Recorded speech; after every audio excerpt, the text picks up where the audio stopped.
नमस्कार दोस्तों, स्वागत है आपका आपके अपने यूट्यूब चैनल में। एंड गाइस, आज हम आपके लिए लेकर आए हैं फिजिक्स यूनिट 2 पार्ट नंबर 2। कल हमने काफ़ी इम्पोर्टेंट टर्म्स आपके पास डिस्कस की थी, तो आज हम आपके साथ डिस्कस करने जा रहे हैं इससे रिलेटेड इम्पॉर्टेंट फार्मूले एंड इससे रिलेटेड जो भी न्यूमेरिकल्स एग्ज़ाम में आते हैं। तो न्यूमेरिकल्स भी हम आपके साथ आज स्टडी करेंगे जो कि एग्ज़ाम में आ चुके हैं या उसी टाइप के आपके पास जो है एमसीक्यूज़ है या न्यूमेरिकल है, एग्ज़ाम में ऑलवेज़ पूछे जाते हैं। तो वो ही हम यहाँ पे आपके साथ स्टडी करेंगे। तो आइए, सबसे पहले हमने जो भी इम्पोर्टेंट टर्म्स कल पढ़ी थी यहाँ पे उनको केवल समराइज़ किया गया आपके पास। ओके, तो सबसे पहले आपके पास यहाँ पे फॉर्मूले आए हैं कि हम फॉर्मूले को किस तरह से निकाल सकते हैं। तो स्पीड का आपके पास फॉर्मूला होता है डिस्टेंस अपॉन टाइम। फिर एवरेज स्पीड का क्या होता है हमारे पास, total distance travel by total time taken. एक बात हमेशा याद रखिए, जब आपके पास एवरेज स्पीड पूछी जाती है तो हम क्या करते हैं कि उसको सेपरेट सेपरेट निकालते हैं, फिर उनको कंबाइन करते हैं। बट आपको ऐसा नहीं करना है, आपको टोटल डिस्टेंस लिखना है एंड टोटल टाइम लिखना है। ये क्वेश्चन ऑलवेज आता है। मैक्सिमम टाइम पिछली बार नहीं आया था, उससे पिछले एंड उससे पिछले यानी 2-3 साल कंटिन्यू ये क्वेश्चन आया था एवरेज स्पीड से रिलेटेड। फिर आपके पास इंस्टेनियस स्पीड पूछी जाती है तो आपको डिफ्रेंशिएशन करनी होती है, यानी सिंगल डिफ्रेंशिएशन। फिर वेलोसिटी का होता है हमारे पास डिस्प्लेसमेंट अपॉन टाइम। फिर आपके पास यूनिफॉर्म वेलोसिटी होती है और body is said to have uniform velocity if it cover equal displacement in equal time interval. And non uniform होती है अगर आपके पास वेरिएबल स्पीड है, जो कि आपके पास नॉन वेरिएबल है, यानी वो अप डाउन होती रहती है। एवरेज वेलोसिटी क्या होगा आपके पास, total displacement and total time. फिर आपके पास टर्म आती है instantaneous velocity, rate of change of displacement of the body with respect to time. Acceleration क्या होता है आपके पास, rate of change of velocity of a body is known as acceleration. And acceleration अगर आपको निकालना हो तो आपको डबल डिफ्रेंशिएशन करनी पड़ती है। वेलोसिटी के लिए आपको सिंगल डिफ्रेंशिएशन करनी होती है। एंड अगर आपके पास डबल हो, जैसे आपको कोई इक्वेशन दी हो तो आप वहाँ से इसको निकाल सकते हो, अदरवाइज आप डायरेक्टली फॉर्मूला लगा के भी इसको कर सकते हो। यूनिट है आपके पास इसके SI unit, metre second square inverse. And उसके बाद आपके सीजीएस में एक्सेलरेशन के होते हैं सेंटीमीटर। ओके, बाकी सेम है आपके पास। फिर uniform motion, non uniform motion, the motion of a body whose acceleration is constant, यानी जिसका एक्सेलरेशन कांस्टेंट होगा वो आपके पास यूनिफॉर्म एक्सेलरेशन मोशन होगा। एंड नॉन यूनिफॉर्म में आपके पास वेरिएबल एक्सेलरेशन होगी, तो आप उसे कह सकते हैं नॉन यूनिफॉर्म एक्सेलरेशन। फिर आपके पास एवरेज एक्सेलरेशन आती है, तो delta v upon delta t, यानी change in velocity with respect to time. Okay, and instantaneous acceleration किस तरह से निकालोगे, अगेन डबल डिफ्रेंशिएशन करोगे आप। फिर हमारे पास इक्वेशंस आती है, यहाँ से भी डायरेक्ट क्वेश्चन आ जाता है आपके पास, v is equal to u या u is equal to 80 and s is equal to ut plus half 80 square and v square minus u square is equal to 2as। तो ये डायरेक्ट फार्मूले हैं आपके पास।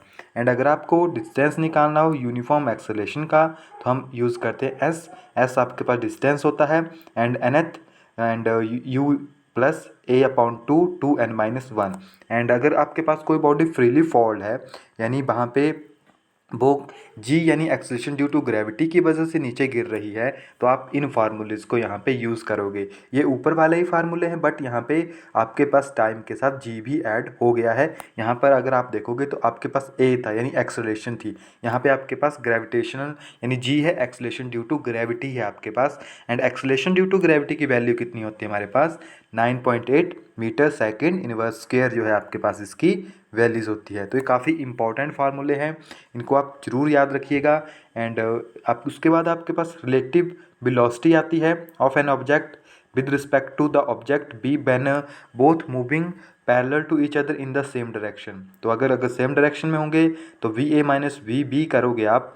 एंड अगर आपके पास वो पैरेलल होंगे एक दूसरे के अपोजिट डायरेक्शन में होंगे तो आप इनको प्लस करोगे। एंड उसके बाद हमारे पास यहाँ पे न्यूटन लॉ है, इनको हम कल आपके साथ डिस्कस कर चुके हैं। जो भी आपके पास वैल्यू होगी, आपके पास लाइट की स्पीड होती है 3 × 10⁸ मीटर पर सेकेंड।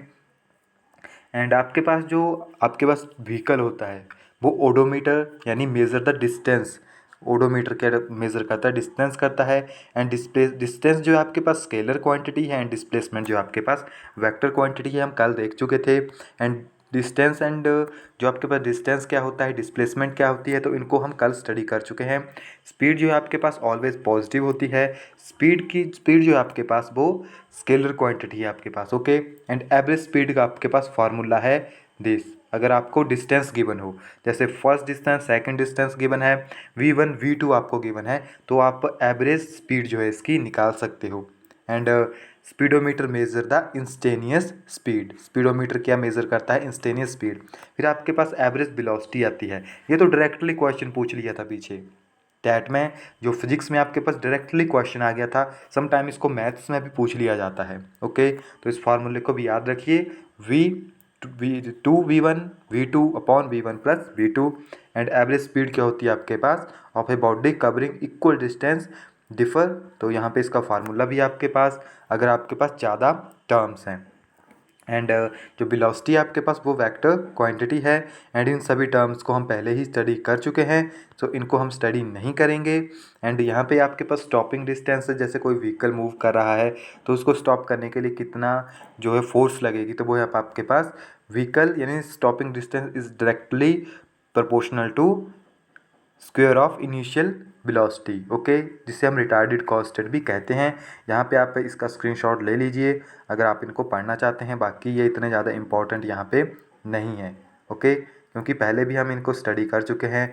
जैसे स्पीड है कुछ भी आपके पास, तो अब आपके पास आता है ग्राफ, और यहाँ से भी क्वेश्चन आता है। आपने को मैक्सिमम पूछा होगा वेलोसिटी टाइम ग्राफ किस तरह से आएगा। तो अगर आपके पास वेलोसिटी टाइम ग्राफ है for a motion of a body with uniform positive acceleration is show, तो अगर आपके पास वेलोसिटी टाइम ग्राफ है तो वो किस टर्म को शो करता है, पॉजिटिव एक्सेलरेशन को शो करता है, ओके। ये डायरेक्टली फॉर्मूले से बन जाते हैं आपके पास। वेलोसिटी टाइम ग्राफ क्या शो करता है आपको, एक्सेलरेशन शो करता है।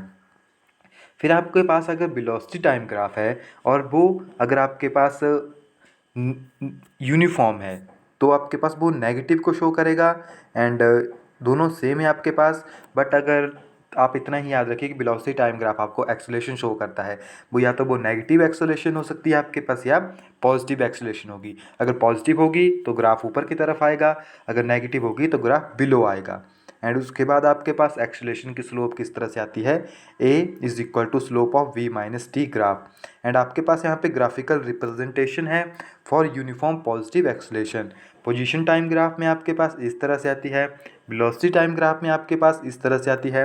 एक्सेलरेशन टाइम ग्राफ में आपको एग्जाम में ग्राफ दिया होगा एंड पूछा होगा कि ये कौन सी है, या तो आपको ऑप्शन में ग्राफ होगा या आपको क्वेश्चन में ग्राफ होगा, तो आपको पता होना चाहिए कौन से ग्राफ में किस तरह से आपके पास लाइन्स आती है। ये लाइन आपके पास acceleration with respect to time आती है, ओके। एंड वेलोसिटी कब जीरो होती है किसी ऑब्जेक्ट की, जब acceleration of the body may not be zero, okay. When velocity of a body is zero the acceleration of a body may not be zero, okay. For example when a body throw vertically upward then the velocity of a body at highest point is 0 but acceleration due to gravity is 9.8 meter per second, and acceleration of a body is positive if the direction of the body acceleration and velocity of the body are same, and if the direction of the acceleration is opposite to the direction of velocity of the body then acceleration of the body may be negative। अगर direction जो है acceleration की वो opposite direction होगी velocity से, सो वो आपके पास negative होगी। तो इन टर्म्स को जरूर याद रखिएगा। अब यहाँ पे जो फार्मूले हम यूज़ करेंगे वो ये रहे आपके पास, जो हमने अभी आपके साथ स्टडी भी किए थे। सभी फार्मूले हमने देख लिए थे, तो आप इनको यहाँ से नोट कर लीजिएगा जो फार्मूले हम यूज़ करते हैं मेन टाइम क्वेश्चन जो आपके पास आता है। तो फर्स्ट क्वेश्चन है हमारे पास, a car travel at a rate of 30 km per hour for 5 minutes and then 40 km per hour for 10 minutes, find। तो हमारे पास एक कार है जो कि ट्रैवल कर रही है 30 किलोमीटर की स्पीड से 5 मिनट के लिए, फिर वो 40 किलोमीटर की स्पीड से ट्रैवल कर रही है 10 मिनट के लिए। तो आपको डिस्टेंस निकालना है, सबसे पहले डिस्टेंस निकालना है, फिर एवरेज स्पीड निकालनी है आपके पास। तो डिस्टेंस के लिए हमारे पास क्या फार्मूला था, डिस्टेंस के लिए हमारे पास फार्मूले हैं जो हमने अभी ऊपर देखे हैं। तो सबसे पहले हमारे पास कौन सी टर्म गिवन है हम वो यहाँ पे लिख लेंगे। हमें गिवन है यहाँ पे v1 is equal to 30 kilometre and time कितना है t1 is equal to 5 minute. तो हम इसको कन्वर्ट कर लेंगे आवर्स में, so this will be equal to 1/2 hour, okay. 60 के साथ इसको डिवाइड करेंगे तो हमारे पास कन्वर्ट हो जाएगा। तो हमारे पास फर्स्ट टर्म आ गई। तो हमें फर्स्ट डिस्टेंस निकालना है। तो डिस्टेंस क्या होगा आपके पास, स्पीड इनटू टाइम। ओके, तो फर्स्ट डिस्टेंस कितना आएगा हमारे पास, फर्स्ट डिस्टेंस ट्रैवल किया इसने 2.5 किलोमीटर। ओके, यानी 2.5 किलोमीटर जो है यहाँ पे आपके पास ट्रैवल हुआ है। अब सेकंड को भी उसी तरह से निकालेंगे, तो V2 क्या है हमारे पास 40 किलोमीटर एंड T1 क्या है हमारे पास 10, तो इसको कन्वर्ट कर लीजिए 10/60, this is equal to 1/6 hour. तो S2 कितना आएगा आपके पास, V2 एंड T2, तो this will be equal to 40 into 1/6, so this will be equal to 6.67 kilometre per hour. Okay, तो पहले का डिस्टेंस आपके पास 2.5 आया, सेकंड का डिस्टेंस 6.67 आपके पास आ गया। अब टोटल डिस्टेंस कितना होगा, S is equal to S1 plus S2 जो है आपके पास टोटल डिस्टेंस है, so will be equal to 2.5 plus 6.67 9.17 kilometre जो है आपके पास फर्स्ट का आ गया। एंड सेकंड पूछा गया है एवरेज स्पीड, तो एवरेज स्पीड किस तरह से निकालोगे हम, total distance divided by total time, total time यानी T1 plus T2। Okay, average speed कैसे निकालेंगे हम, total distance and total time, तो टोटल डिस्टेंस कितना था 9.17। ओके, एंड टाइम कितना था आपके पास टोटल 1/12 एंड 1/6। ओके, तो ये हमारे पास टाइम था, तो इसका हम एलसीएम ले लेंगे एंड उसके बाद जब आप इसको सॉल्व करोगे तो हमारे पास टर्म बनेगी 36.68 किलोमीटर पर आवर। ओके, ये क्वेश्चन मैक्सिमम टाइम इस टाइप में पूछे जाते हैं कि आपको दो डिफरेंट स्पीड दी होगी, आपको एवरेज स्पीड निकालनी है, तो आप डायरेक्टली अगर आपके पास टोटल डिस्टेंस आपके पास अवेलेबल है या तो आप निकाल लीजिए टोटल या एवरेज स्पीड का formula total distance divided by total time. Okay, next की तरफ बढ़ते हैं। नेक्स्ट हमारे पास a boy run on a straight road from his home to a market 2.0 kilometre away with speed of 4 kilometre per hour. एक boy जो है वो रन कर रहा है स्ट्रेट रोड में from his home to market, यानी होम से मार्केट की तरफ जो कि 2 किलोमीटर अबे है, सो उसकी स्पीड है 4 kilometre per hour. Okay, 4 kilometre hour speed है। And find the market closes he at once run back to his home with the speed. अगर वो आप मार्केट से घर की तरफ वापस आता है 6 किलोमीटर पर आवर की स्पीड से, तो आपको कैलकुलेट करनी है उसकी average speed, magnitude of average speed and average velocity of a boy in the time interval. And जो आपके पास ए है वो है आपके पास A to 30 minute and 242 minutes. तो यहाँ पे आपको काफ़ी ज़्यादा टर्म जो है कैलकुलेट करने को इन्होंने कहा है, specially 3 terms. Okay, average speed निकालनी है आपको 0 to 30 मिनट के बीच में, एंड जब वो 2 से 40 के बीच में चला था तो उसके बीच में भी आपको इसकी एवरेज स्पीड निकालनी है। तो सबसे पहले हम चलेंगे जो हमें टर्म गिवन है, टोटल डिस्टेंस कितना है हमारे पास, वो है आपके पास S is equal to 2.0 kilometre. Okay, अब जब वो अपने घर से यानी the time taken by boy to go home to market. Okay, यानी जो लड़का है वो होम से मार्केट की तरफ गया, यानी होम टू मार्केट, तो कितना टाइम जो उसने लगाया, तो T1 कितना आएगा आपके पास यहाँ पे स्पीड भी थी, या टोटल डिस्टेंस कितना है 2 एंड उसकी स्पीड कितनी थी जिसे हम V1 मानेंगे, तो स्पीड थी 4 kilometre per hour, so this will be equal to 0.54 hour. Okay, यानी 0.5 आवर मीन्स आपके पास 30 मिनट, इसने आधा घंटा लगाया मार्केट को जाने के लिए। अब जो वापिस आया तो उसकी स्पीड कितनी हो गई आपके पास 6 किलोमीटर आवर, तो T2 कितना आ जाएगा आपके पास 2/6, तो दिस इज टू 1/3 यानी 20 मिनट। तो जाने के लिए उसने 30 मिनट लगाए एंड वापस आने के लिए उसने 20 मिनट लगाए। तो अब पूछा गया है कि time taken to complete the journey, अब उसको पूरा टाइम कितना लगा आने और जाने में, तो कितना लगा आपके पास 50 मिनट, यानी 5/6 हम इसे लिख सकते हैं 50 मिनट को। ओके, टोटल टाइम यानी T1 प्लस T2। आपके पास जितनी भी वैल्यू हमें निकालनी थी वो निकल गई। अब निकालेंगे हम फर्स्ट यानी एवरेज स्पीड, तो एवरेज स्पीड कितनी होती है आपके पास, V एवरेज कितना होगा आपके पास, total distance divided by total time. तो टोटल डिस्टेंस कितना था उसके पास, टोटल डिस्टेंस था उसके पास अपना जो हमने अभी निकाला, टोटल डिस्टेंस उसके पास बना था 2 एंड 2 4, तो 4 kilometre. Okay, 2 + 2 total distance and time कितना होता है आपको उसके पास 50 मिनट, यानी 5/6 आवर में कन्वर्ट किया, तो 6 जो है आपके पास ऊपर चला जाएगा, सो 4 इंटू 6 आपके पास कितना हो गया 24/5, so this will be equal to 4.8 kilometre per hour हमारे पास यहाँ पे फर्स्ट का आंसर आ गया। एवरेज स्पीड कितनी उसकी 4.8 किलोमीटर पर आवर। अब मैग्नीट्यूड पूछा गया है, मैग्नीट्यूड ऑफ एवरेज वेलोसिटी। तो मैग्नीट्यूड किस तरह से निकालते हैं हम, टोटल डिस्प्लेसमेंट, पहले क्या किया डिस्टेंस, अब displacement divided by total time. Okay, total displacement divided by total time. तो डिस्प्लेसमेंट कितनी होगी उसकी 0 है, क्योंकि जितना भी उसने डिस्टेंस ट्रेवल किया एंड वापस आ गया तो डिस्प्लेसमेंट तो 0 हो गई। तो डिस्प्लेसमेंट यानी total distance divided by time, so 0, उसका मैग्नीट्यूड कितना होगा 0 होगा। एंड थर्ड हमें निकालना था एवरेज, यानी average speed of a boy. तो पहले हम निकालेंगे 0 से 30 मिनट के लिए, टोटल टाइम लगा था 50 मिनट। तो सबसे पहले हम निकालेंगे कि उसकी एवरेज स्पीड कितनी थी 30 मिनट्स के लिए। ओके, सो पहले उसकी स्पीड कम थी, 4 किलोमीटर आवर की स्पीड से चला हुआ था वो। सो जो average speed for 0 to 30 minutes के लिए आएगी वो कितनी आएगी, तो हमारे पास आएगी डिस्टेंस अपॉन टाइम। तो डिस्टेंस है 2.5 and 5.5 is equal to 4 kilometre. तो ये तो हमें गिवन था 4 किलोमीटर पर आवर जो है उसकी स्पीड थी फर्स्ट 30 मिनट के लिए, एंड सेकंड के लिए कितनी आएगी, तो सेकंड में उसने कितना किया था 6 किलोमीटर आवर की स्पीड से की थी। सो आफ्टर 30 मिनट यानी 30 मिनट के बाद बॉय की स्पीड कितनी हो गई थी, तो आफ्टर 30 मिनट कितना आएगा S1 is equal to V into T. Okay, तो V कितना था हमारे पास 6 था, एंड T कितना था हमारे पास इंटू 1/6। तो 1 किलोमीटर पर आवर की स्पीड से जो है वो नेक्स्ट में चला हुआ था।